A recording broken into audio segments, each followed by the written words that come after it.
Hey everybody, I'm Jesse, producer of the No Quitting the Home Team podcast. I wanted to give a quick disclaimer in that while we hope anyone who listens would gain wisdom and insight from Dave and Renee's conversations, this is still a podcast intended for married couples, and to that end there will occasionally be dialogue around sexual intimacy and other related topics. So, for those of you who may be single and particularly sensitive to this subject matter, or those who may be listening at home or in the car with their kids around, we wanted to give you a heads up in advance so that you might continue listening at your own discretion.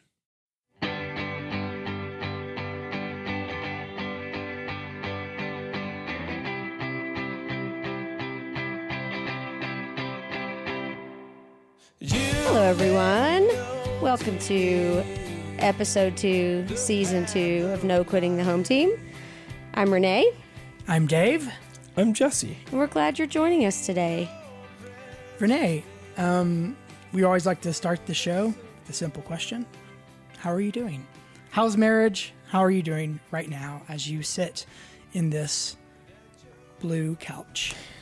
I'm good. I think our listeners are going to think that we're perpetually on vacation because we just got back from my family reunion / vacation. Today, we drove in from Pagosa Springs after 5 days with all of my siblings and my parents, and it was lovely. It really was lovely. The cousins. Got in pack mode. Yep. There was packs of children everywhere, and we're scattered across 5 states, so it's rare that we're all together, and it was just really sweet. It was a sweet time. So I'm doing good. A little tired, but yeah. What about you? Yeah. Same. Doing good. Tired, but feel grateful to spend time with the fam for a little bit and to see the boys hang out with their cousins and aunts and uncles and grandparents. It's pretty rich. So, yeah, that was great. Would you describe your time with my extended family enjoyable? Oh, totally. Yeah. I enjoy all your siblings. Okay. There's no one I avoid in your family. Nice. Which is saying That's something, a win. right? That's a win. Yeah, that's a big deal. Yeah, Mm-hmm. yeah. There's no. I deal. don't want to. I don't sort of get out of the way of talking to anyone. Like I really do enjoy your family. So it's fun for me, and it's sort of that added benefit. There's really no expectation on me particularly, Right. So I can kind of fit in as I feel comfortable. And of course, I've been a part of your family now for 25 years. Yeah. So I feel like just one of the crew. But And you have the designation because we're not, the Gentrys aren't known for being patient. Like that's not one of our a strength, like a family trait strength. Really? But, yes, but Dave is very patient. So all of my siblings and their spouses love Dave because we had a stocked pond behind our condos, and Dave would fish with all of the children that are not fun to fish with. Yep. Children probably under the age of 5. Which almost all children under the age of 5, like none of them are fun to fish with. Right. No. But you're always the hero because you're willing to be patient and really help them when my siblings are like, go see Dave. I enjoy it. That's a sort of a legacy passed on by my dad. Yeah. My dad was always the guy who would fish with the little kids, and Yeah. I'm happy to fill that role. You've earned some extra gold stars in my siblings and my parents' eyes for that role. So Yeah. That's thanks awesome. for that. Yeah. What about you, Enjoyed Jesse? it. How are you doing?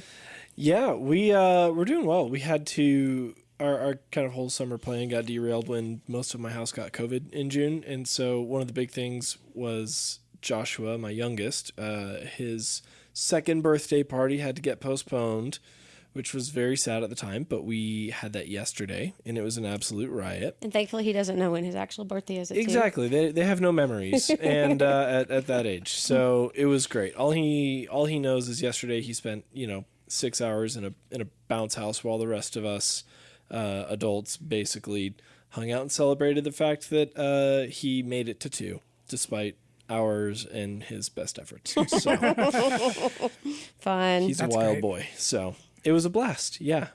Awesome. Fun.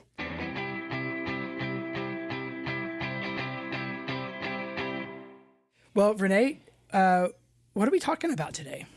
So we, in season 2 of No Quitting the Home Team, we're going to take a book each week, a relationship book, either from a Christian perspective or from a secular perspective.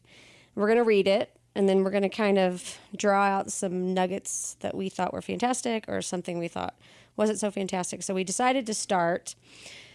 Let me back up. After Dave and I listened to a podcast talking about this book, where the authors were pretty bombastic and silly in the podcast, so they didn't go into a lot of depth. I didn't think, but we thought it would be fun, And not certainly not theologically. right? But we thought it would be fun and kind of spark some interesting conversation. So we chose this book.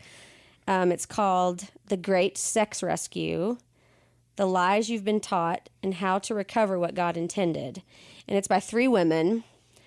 And pardon me if I butcher their names. No, you're going to get it. First try. I practiced. Sheila, Wray, Gregoire. Gregoire. Dang it. Rebecca Gregoire Lindenbach, who's Sheila's daughter, so it's a mother-daughter, and Joanna Sawatsky. And sort of the premise of the book is the mother and daughter, I think they recruited Joanna at a later time, but the mother and the daughter looked around.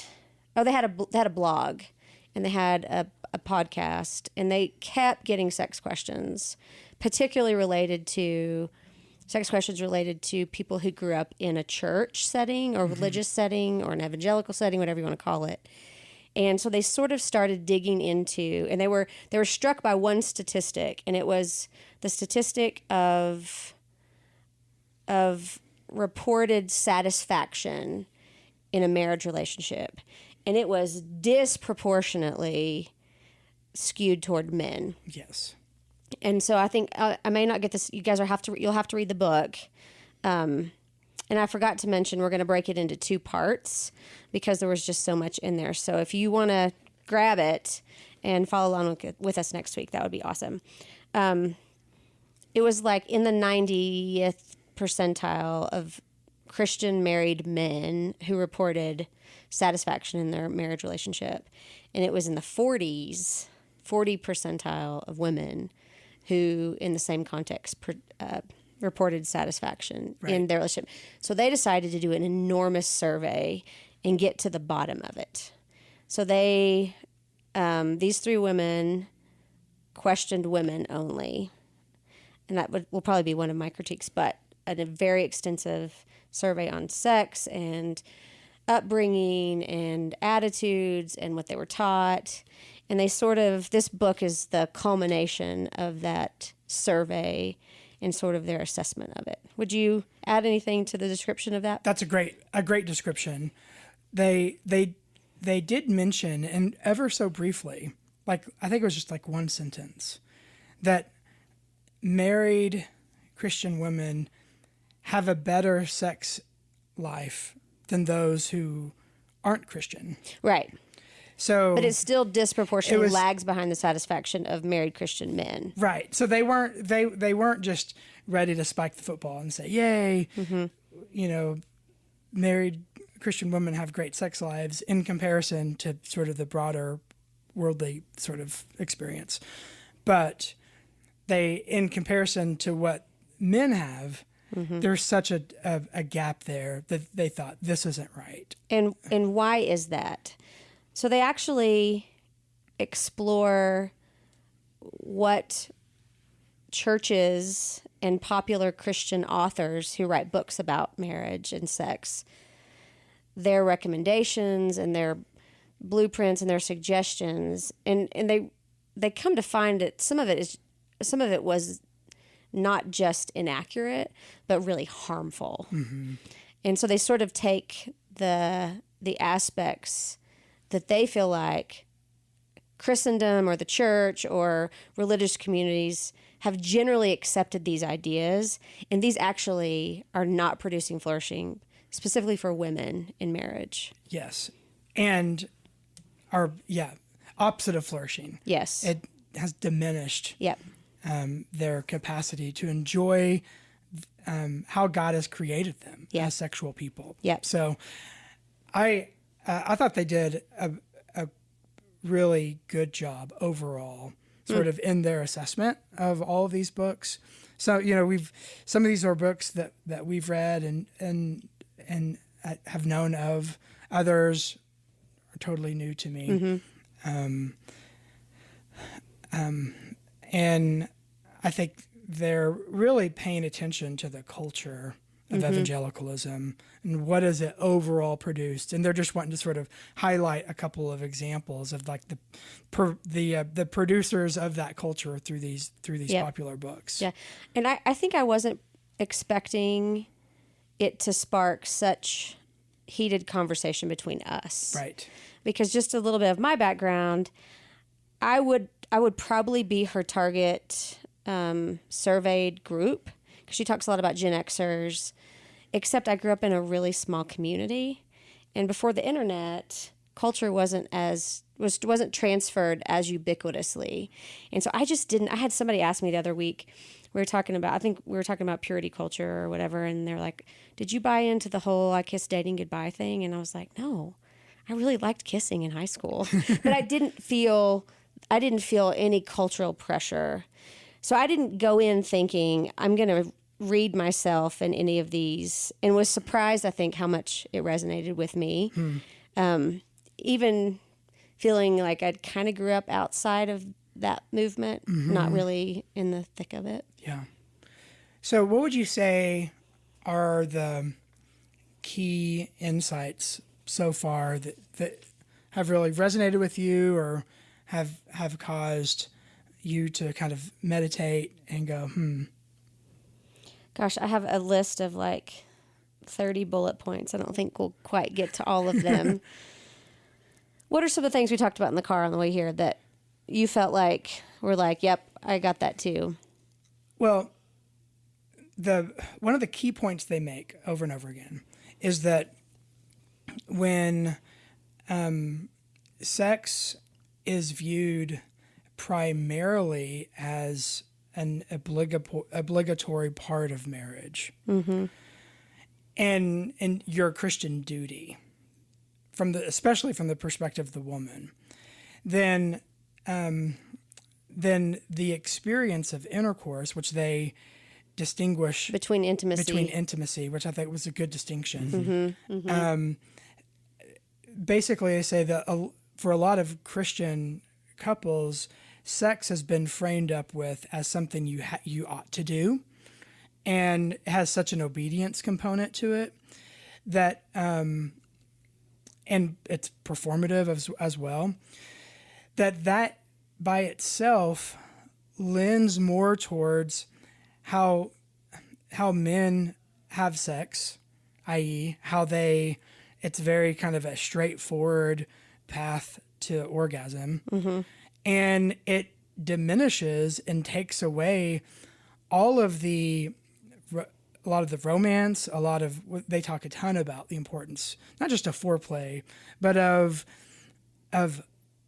emotional interaction. And when they were describing it, I was thinking of it as like just a healthy dating relationship, going out, making out. They talk about the importance of kissing, and that if your main framework of sex is that of obedience, rather than that of knowledge, of actually knowing the whole person and appreciating the whole person, then it lends itself towards a sexual experience that maybe, the male will orgasm, but it actually doesn't lend itself towards how it is women orgasm, which is different. Like what leads up to it. But I think I was surprised in all of these books how completely one-sided, because the portrayal for the vast majority is you need to do this so that your husband doesn't cheat on you, your husband isn't tempted. There is very little, if any, discussion of mutual pleasure at all. Like it's shocking. Yeah. even, and they go back biblically, and it never commands that biblically. It's always about give and take. Right. But a whole generation of Christian marriage books really like one-sided presented it as from a male gaze. Yes. And because of that, the actual biological, physiological difference between male and female in their sexuality, the female sexuality is almost totally ignored. Yeah. And we didn't mention this earlier, but the actual reason for the book is the orgasm gap. Yes. How that's the pleasure component of marriage, how that's experienced so vastly different. And they want to bridge that gap. Yes. That's yes. like their mission. That's the rescue. That's the great sex rescue. The rescue, yeah. And I actually thought going into it, I didn't really know where they came from theologically. I almost filed it away with sort of the cultural zeitgeist. Mm-hmm. Like they're going to deconstruct, this is going to be a very secular view of feminism or whatever. But I was actually really surprised at how it really was an attempt to discover inaccurate biblical teaching that has been espoused in the name of biblical teaching, but they're still very committed to trying to help people experience flourishing within the context of historic Orthodox Christianity. Absolutely. And were you surprised about that a little bit? I was pleasantly. Mm-hmm. It's not that I was surprised. Just I wasn't expecting. Yeah. It's not why I bought the book. Right. But now getting into the book, I'm so grateful that they have a strong biblical theological conviction. Mm-hmm. And it's also really cool to know that a strong biblical theological conviction should be in alignment with meaningful sexual relationship between a man and a woman, a husband and a wife, and that it should be mutually enjoyed, Mm-hmm. and that's actually incredibly consistent with the biblical vision of sexuality. Yeah. They kept saying over and over again, why isn't it taught for a man to feel like the relationship is successful? The first order of business should be that his wife feels happy or whatever, for lack of a better, the wife feels pleased. Mm-hmm. Like that should be rule number one. Yes. Because, and then they go into all kinds of accurate medical and physiological differences and conditions, which I thought was super helpful. It was. I mean, warning to our listeners, Right. that it is. Yeah. Yeah. There's some anatomy lessons. Right. There. Right. But drawing on that, they were hypothesizing that maybe the reason that there is such a difference with arousal is so that the man will slow down and be patient. Yes. And actually see his wife. And Which is that's the opposite of what all of these Christian books were advocating for. It was Yes. just like, please him, go his way, whatever. But there might actually be like a God-ordained design in the fact that maybe it takes women longer because then their husbands have to slow down and actually see them and actually listen to them. Yes. And I thought And that that was it's so not about them. right. It is giving right. of themselves to the other. Right. And in order for it actually to work, it requires you not to think about yourself. Yeah, I never thought of that in a God ordained, like this is intentional, not just kind of inconvenient. Right. Yeah, yeah. One thing they didn't do that would support their argument even more is that oftentimes whenever Christians talk about biblical sexuality, they refer to Jesus, and that Jesus always talks about the pre-fall relationship between Adam and Eve as the ideal. Of course, we live post-fall. So we live in the context where there's sin has infiltrated everything, and we experience brokenness in all parts of our human existence, including sexuality, right? But whenever Jesus was asked about marriage, sexuality, he would always refer to Adam and Eve before the fall, with this sort of hopeful idea that through the gospel, through redemption, we can actually expect to experience some of the original intent of marriage. It's so interesting that you'll hear evangelicals refer to Adam and Eve, the original intent of marriage, in referring to like heterosexual marriage, which is true. But what you don't hear them talk about is that the normative sexual drive and expression and knowledge of each other, that actually is Jesus's hope for us to experience that pre-fall. Instead, what you hear mostly from Christian world is hyper vigilance from the reality of our brokenness, right, and the and hypersexuality, and because of that, you put all these safeguards in, which we've talked about, and I'm for that to some extent, and yet, what is Jesus's expectation for our normative relationship with each other? It's pre-fall Adam and Eve. It's naked and unashamed.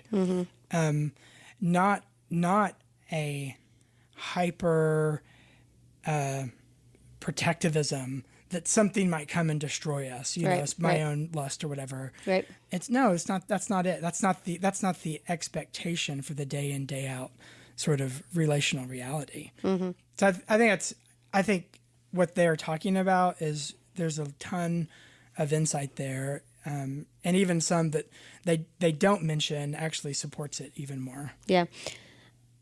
There were just a bunch of little nuggets of kind of aha, like, oh, yeah.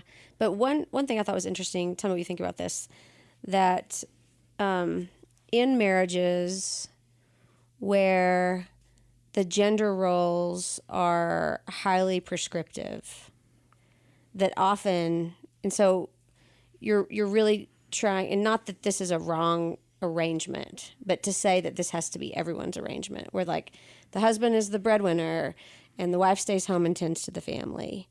Some people fit that great, and that fits their desires and fits their personality. And the writers say they all had careers that allowed them to do that. Totally. So they weren't bashing But for women who that was taught as in this context, that was taught in how to have a good marriage, how to have a good sex life in these books and in the literature, that produced a lot of dissatisfaction. And so giving people freedom within a biblical framework, but an accurate biblical framework, and not sort of a cultural biblical framework of freedom and gender roles, that women reported a lot more happiness and satisfaction. I thought that was interesting. It was. The correlation between kind of trying to stuff yourself into your round self into the square hole. Yep. Resulting in a lot of just marital dissatisfaction. Right. So, which makes sense, because if you're constantly thinking, you're asking, am I measuring up to this expectation? Then that naturally, I think, would bleed over into all areas of your relationship. So into the bedroom as well. Am I measuring? Am I being, the proper kind of woman, giving you the kind of things that you need? Like, you're not, and what you're not thinking about as the woman, you're not thinking about, am I actually enjoying this? Yeah. Am I being seen and known? Like, all of the kinds of emotional joys that come with sex as God designed it. Someone who's just trying to measure up, they're not in that framework. What did you think of the women as gatekeepers idea and how that affects a lot of Christian marriages? I thought it was really important. So their observation is that Christian girls hear from, as early as they can remember, that boys have an unquenchable sexual desire. And they're going to push the boundaries. So it's your job to be the breaker. So you have to, you have to be the gatekeeper. You're going to have to be the one to say no, because he's not going to say no. Because he can't. Because he's just wired that way. Right. So if if you're a 10-year-old girl and you hear that for the first time, and then that's sort of reinforced in middle school and then high school, then the experience, even just of romance and of physical attraction, after a while, there's this sort of blocker in your brain. There's no category for actually just enjoying it. Yeah, you can't enjoy it because you are responsible for not going too far, dishonoring God with your body in that way. And then that goes over into marriage. So that same way of thinking is right there in marriage. And so young women have already been sort of programmed to not be present in a romantic interchange with their spouse. They have a blocker there. So I think that's fascinating. And she appeals to, like, that's not even accurate. Like, we're both called to be obedient. We're both called to exhibit self-control. We're both called to live. Self-control is a fruit of the spirit. Yeah. And so to sort of carte blanche give, like, men this pass or boys this pass of, like, I can't control it. Yeah, they just can't help it. They just can't help it. Like, that's biblically inaccurate. And harmful to men. Right. Harmful to both. Yeah. Harmful to both in the long run. Well, yeah, and then on the flip side of it, it's like when they actually do get married, they're expected to just flip a switch and be like, "Oh no, it's great." Yeah. Yeah. Yep. And it's like, "Oh, but you've had however many years or decades of conditioning to believe that no, like no, you've got to shut it down. Yeah. You got to shut it down." And that the responsibility has for fallen that to is primarily exactly. girls. So that's what they're observing. Yeah, that's And what they're calling up is that no, this as Christians, there is mutual responsibility in that. So I mean, I think of our those of us in this room right here, we got 5 boys, Right. and I certainly hope and endeavor that what we've taught them is that they are responsible. Yeah. Yep. There's not like this sort of passivity with that. No, they're actually called up to be young men who will respect and honor whatever girls they date, and hopefully that goes on obviously into marriage at some point. But I think, man, their diagnosis though of the problem and why that again bleeds into that gap of experience of enjoyment. Yep. Is I mean, I think Spot that's, on. I think that's there's something there to that. Right. I mean, I've done I've done pastoral counseling for young couples, many of them conservative, who have been heavily influenced by this type of thinking. And there is often dysfunction sexually as a result. I mean, there like it is common. So I think their diagnosis is great. Now, even with that said, when you take a broader look out to wider culture, the dysfunction is even worse. Right. Out in the culture, because at least there's an appreciation of covenant faithfulness. Right. Even though it's expressed in, I think, immature and unbiblical ways. It's still better than sort of the common experience of sex out in culture. Yep. I have one more observation, but I wanted to ask if there were did you have any other things that stood out to you in the first half of the book that you thought were particularly true to what you see or particularly relevant? Well, I think the implication of the gatekeeper idea is actually a call up to young men, to men, that that self-mastery, self-control is possible, and that you're not a beast. Our men right now in our church, we're reading Wray fabulous little book called The Death of Porn, and what that book is about just raising men up to nobility and creating a world of nobility. And rather than highlighting the brutality of lust and Kind of men in their fallenness. and all of that, he's highlighting what the Spirit has done and called us up to be kings, to be like he describes what does it mean to be noble, to be a man of integrity, and that's then the basis for being able to look and engage with women with purity, as whole women, and not just as body parts, and not objectifying and all that stuff. So I see them doing something very similar to what Wray Ortlund's doing, but from the perspective of the experience of the woman primarily. As I'm reading it as a man, I'm like, you're really calling men up into what God's called them into, rather than mitigating brokenness as our primary responsibility. So I'm just going to try to, every man's battle, beat lust and my own impulses, rather than that being the starting point. It's no, God's called you to be a man of nobility.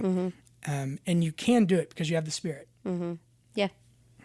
Yeah, that's good. The other thing, I think this point was one that probably, I felt was the most applicable to us in our relationship. They were talking about the misunderstanding of arousal for women. Yes. And how oftentimes when you're dating, what do you do? And especially in a Christian context, often you're trying not to have sex until you're married, right? So you kind of have a hard stop somewhere, but you spend hours kissing or playing with each other's hair, or all of those things that take time, that actually produce arousal in women. And then you get married and all of that stops. Yep. And you're sort of expected to go from here to here in 3.5 minutes. Yep. And I'd never thought of kind of going backwards to go forward, right? To remember, because when you're on the other side of marriage, often you just feel like you can't keep your hands off each other, right? Just that intensity of desire is so strong. And then often people, and I think in the book, women report that that's gone, right? That they really struggle with just the intensity of desire. But yet, all that came to produce that often is gone too. Gone, yeah. And I just never thought of it in that context. I haven't either. I think part of what they ask is, especially for women who have a really difficult time with sex and pain and all kinds of problems, part of the question is, hey, when was the last time you actually wanted sex?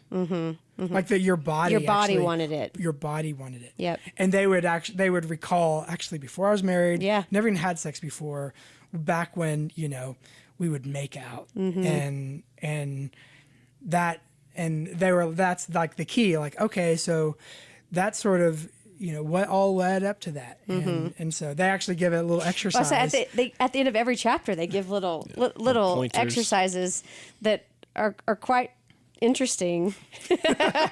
But one of them at the end of that particular chapter, she said, set a timer and you have to kiss for the amount of that timer. 15 seconds. Yeah, no, it was like 15 minutes.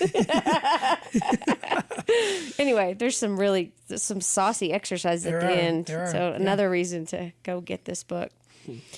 So real quick, do you have any, and like I said, we probably will save a lot of the critiques till the end of the book, but do you have any from the first half things that you're like, I'm not so sure about this, or? It's a mild critique. And honestly, I'm not sure how else they would do it, but I generally don't like building arguments using other works, like highlighting what's worse, the worst parts of other works. So, I think as a practice of Christian charity, you always want to engage with other Christians and Christian works based on what's best about them. Yeah, they kind of give a disclaimer at the beginning. They do. They say that there's some good things in these works too, Like they don't just completely trash the whole work. Right. But I mean, they say that as a disclaimer, but then you get into the work. Right. I mean, I'm sure they had people read it, make this very comment. And Right. so they have the disclaimer. But it's still built on what's bad. It's kind of built on their survey. It is. That's why this is a mild, like I don't know how else they would do it. Right. They're observing what's broken in Christian culture and highlighting like what sort of perpetuated this culture. And these books are, Christian publishing, it's a thing. Sold millions of copies. Yeah. All of So them. I get why they're doing it. But there's also a part of me that whenever they quote, some of these authors, some books that I've read, I find myself being a little defensive of the authors because it's only part of what they're saying. They're only highlighting an aspect or a point.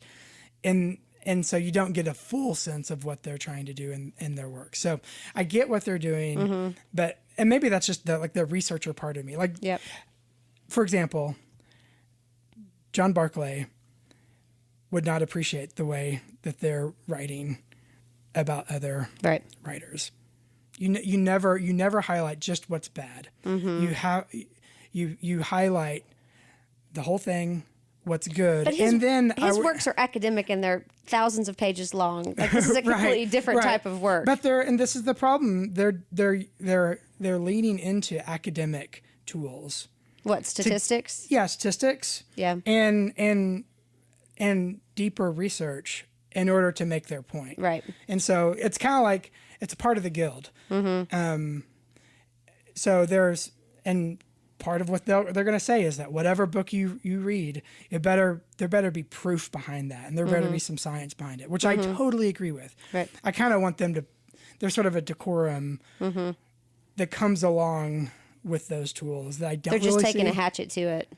That I don't really see, but again, overall I love it, but that's a criticism. Yep. So halfway through, from 0 to 10, where would you rank it in helpfulness or must read? 9. Yeah, me too. I mean, it's great. I would not Surprisingly. hesitate giving this to a couple as a helpful framework for them to think about sex and marriage. Okay. And maybe we'll have a more fulsome critique and endorsement at the end of next week. But so if you guys, again, if you want to snag a copy this week, The Great Sex Rescue by Sheila, Wray, Gregoire. I thought you were going to try for it again. No, I'm just handing off. All right, great. All right. Fun.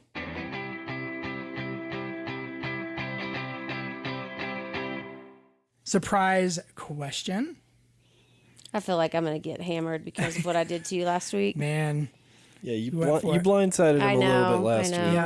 week. Yeah. We've had some questions. Yeah, we've had some discussions. discussions since then. Yeah, it's good though. It's good. It's part of the purpose of it. Right.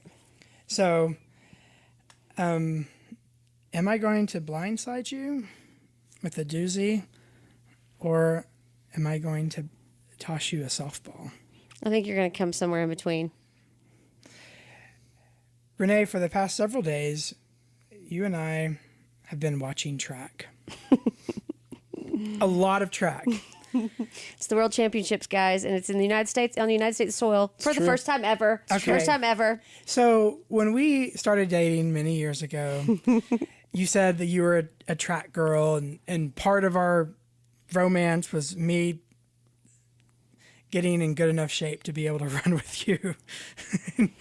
and so we've watched track. We've gone to track meets. Like that's a thing. Now on day 3 of 10 days of watching the World Championships, I do have a question. And I think I know some answers, but I don't know the exact answer. What is it that attracts you to track? If you had to answer in one thing, what is it about it? Because it is interesting. I love sports and I love watching track with you. there is a passion to it. Right. Don't, Help me. I want to know you. okay. Help me understand. Do you think if someone knows how to play the harp and they go to the symphony, there's a particular kind of enjoyment, a heightened, an accentuated enjoyment of hearing the harp in the symphony if you've played it? Yes. Yeah. So I think a lot of it's that. Like when you've actually you've participated in it for a long time and you've given a lot of your life to it, you understand when something is just fantastic. Like there's a 800-meter runner right now from the United States who is just out of college, and what she's doing, and I ran the 800, is unbelievable. So I think when you've personally experienced it at a certain level, the enjoyment is greater. So do you, as you're watching a thing run, Her name's a thing, Mo. part of it's like you're observing it and you know what it feels like to Maybe. for that second lap around. Yeah. The kind of burn, and to see her power through it is just so remarkable because you're like in your own body, you know what that feels Yeah, like. and I think track meets in particular, they're so diverse. So you'll watch a 10,000 meter race, right, where it's strategy and endurance, and then you'll watch a 100-meter that's like 9 point something seconds. Mm-hmm. So and then the field events, like we were watching the hammer throw last night. So cool. Yeah, right. I love So it. there's just such And like the body types totally. Yeah. are so like So they're all diverse. world-class athletes. And some of yet them- they look so different. And some of them are real quick. Like some of the events go fast and they throw it and it's done. And some of them take, I don't know, I think the diversity makes it really interesting to watch a whole meet. Yeah. And then I loved the team component of it. They don't do this at the professional level, although they keep track of medal counts. But in high school and college, you get points, right? And so a team will win the Big 12 championship or the SEC championship. And so it's really fun to kind of, and like I ran the mile relay and it was always last, and relays are worth double the points. And so I think just having that team, how everything fits together to determine who won the meet or whatever. Yeah. Yeah, that's great. Yeah. Thanks, hon. Yeah, that was easy.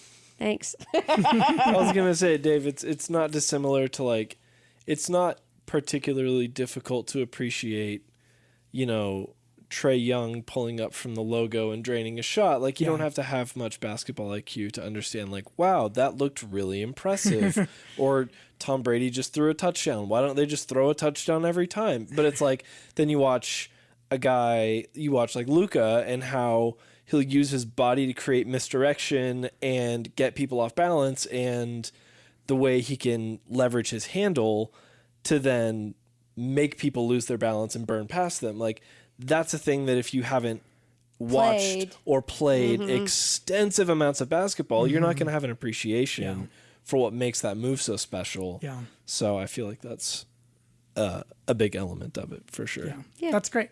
Yeah. Cool. Thanks, hon.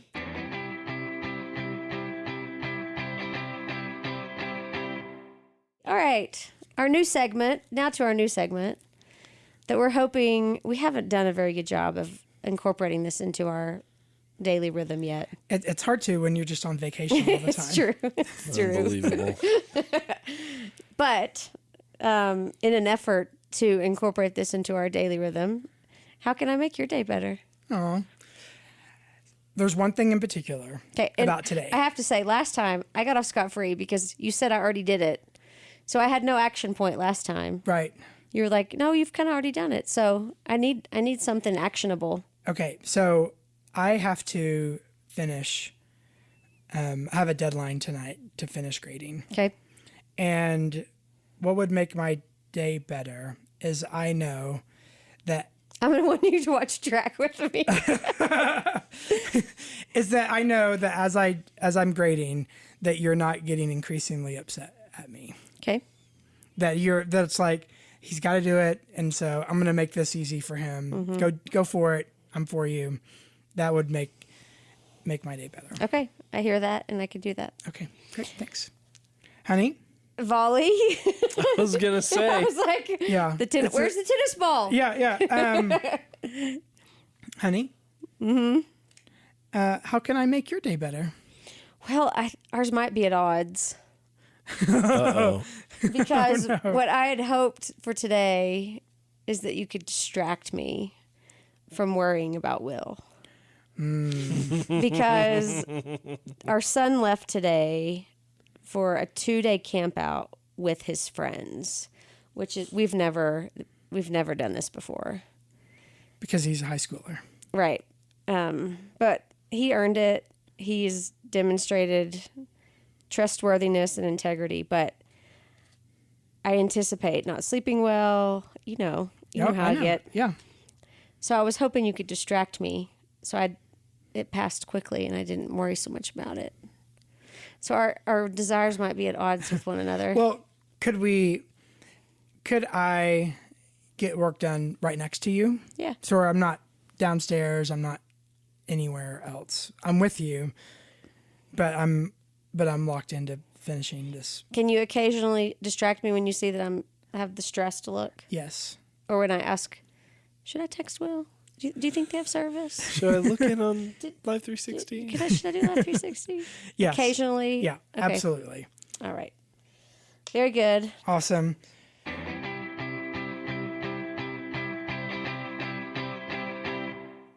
All right, last question. Honey, what are you into right now? Well, I have to tell a story to tell what I'm into. This actually happened this week. Do you remember what day it was? It's before we went to Pagosa Springs. And I was getting... Was it Tuesday? Wednesday, last Wednesday maybe? Wednesday or Tuesday, yeah. So I was going to the grocery store. And first of all, let me describe. I wear 2 rings on my left hand. My engagement and wedding band we combined into one. So it's one thing. And then for our 10-year anniversary, Dave got me a band that doesn't match perfectly, but it is beautiful. It's like an antique band that I love. I love it. It goes very well with. So I've worn this for 12 years, these 2 together. So I go to the grocery store and I was very cold. I think that's pertinent.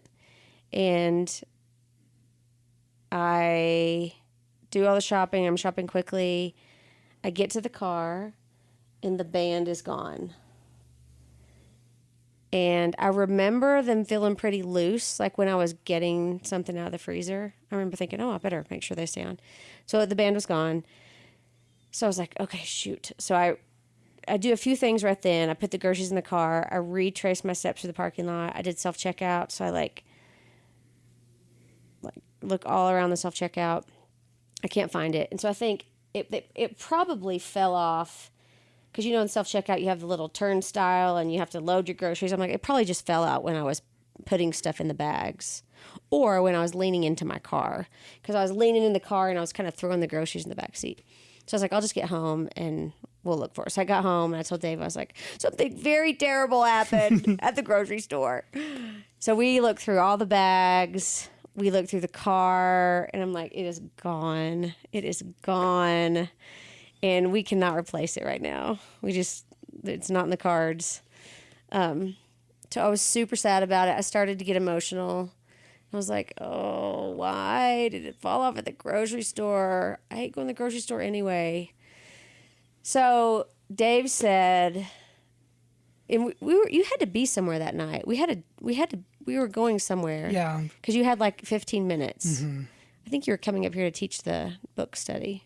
Maybe so. That night. And he said, let's just go one more time, just one last time, and go see if we can find it. I'm like, in the King Supers, there's no way. It's gone. Like, there's no way. If it wasn't in the car, it wasn't in the bags. And he was like, let's just try one last time and just cover our bases. So we go in the store, and I'm looking in the freezers where I opened and got things out. And Dave comes walking down an aisle, and he found it. He found this little tiny antique platinum diamond ring It was right in the middle of the exit. The exit. Of the So the it self-checkout. probably came off while I was bagging and someone kicked it. Anyway, all that long story to say, I'm into just giving it one last try. One last try. When you think all is lost, I wouldn't have done it. I would have chalked it up to it's gone. And one last try. That's what I'm into. And we're looking at that ring right now. I know. That's a great thing to be into. Give it one last try, guys. Cool. All right. Thanks so much for listening. If you have questions, concerns, comments, suggestions, then please email us, dave@fellowshipdenver.org. Renee at fellowshipdenver.org. Dave at wait. Dave@gmail.com. Jesse at fellowshipdenver.org. And if you have some really strong elicited reactions to what we talked about today, we'd love to hear about them. Yeah. All right. Bye, everyone. All right, bye. See ya.